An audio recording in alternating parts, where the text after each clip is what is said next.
नमस्कार, बहुत बहुत स्वागत है आपका आज हमारे शो पर। दोस्तों, आज हम आपको साईं बाबा के जो शिरडी वाला साईं मंदिर है उसमें स्थापित जो मूर्ति है उससे जुड़े हुए रहस्य के बारे में रूबरू कराएंगे।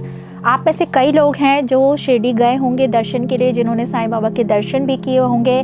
कई भक्त लोग हैं जो साईं बाबा को बहुत मानते हैं। कई लोग अपना प्लान भी कर रहे होंगे शिरडी जाने का।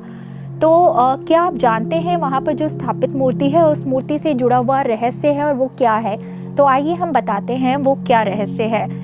दोस्तों, जब तक शिरडी में साईं बाबा रहे ये सबको पता है, उन्होंने अनेकों चमत्कार करके दिखाए। उनके भक्त भी जानते हैं और पूरी दुनिया भी जानती है कि उन्होंने अपने सह शरीर जब तक वो वहाँ पर रहे उन्होंने अनेकों चमत्कार किए और बिना कोई भेदभाव किए, जात पात का भेदभाव किए बिना उन्होंने भक्तों का कल्याण किया और चमत्कार भी किया। ये खैर पूरी दुनिया जानती है।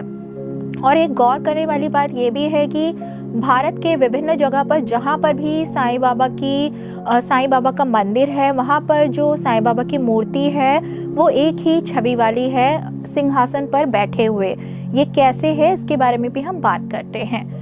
जब ये मंदिर पूरी तरह से नहीं बना था तब यहाँ पर जो साईं बाबा की पूजा है वो फ़ोटो के रूप में की जाती थी, क्योंकि साईं बाबा ने यहाँ पर ही समाधि ली थी। इसीलिए उनके जो भक्त लोग थे उन्होंने साईं बाबा का मंदिर बनवा दिया और इसी तरीके से साईं बाबा के मंदिर पूरे भारतवर्ष में बनते रहे और साईं बाबा को मानने वाले लोगों की संख्या भी बढ़ती रही।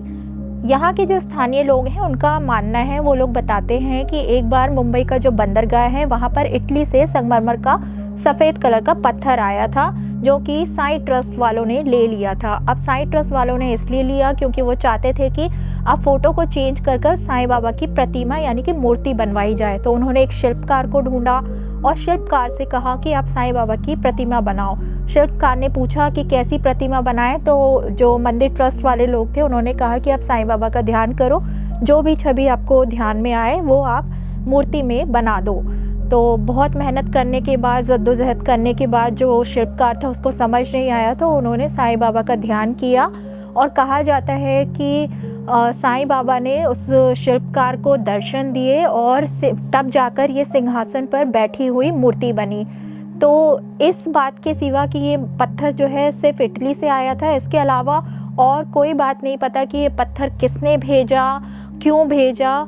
तो ये आज तक एक रहस्य का विषय ही बना हुआ है। इसीलिए जो वो मूर्ति सिंहासन के रूप में बनी थी वो आज तक पूरे भारत में प्रचलित है और जहाँ भी साईं बाबा के मंदिर है वही सिंहासन वाली जो मूर्ति है आपको देखने को मिलेगी। तो आपको इस अनोखे रहस्य के बारे में जानकर कैसा लगा ये हमें कमेंट करके ज़रूर बताइएगा। और भी मंदिरों से जुड़े हुए रहस्य के लिए बने रहिए हमारे साथ। आज के लिए इतना ही, तब तक के लिए धन्यवाद।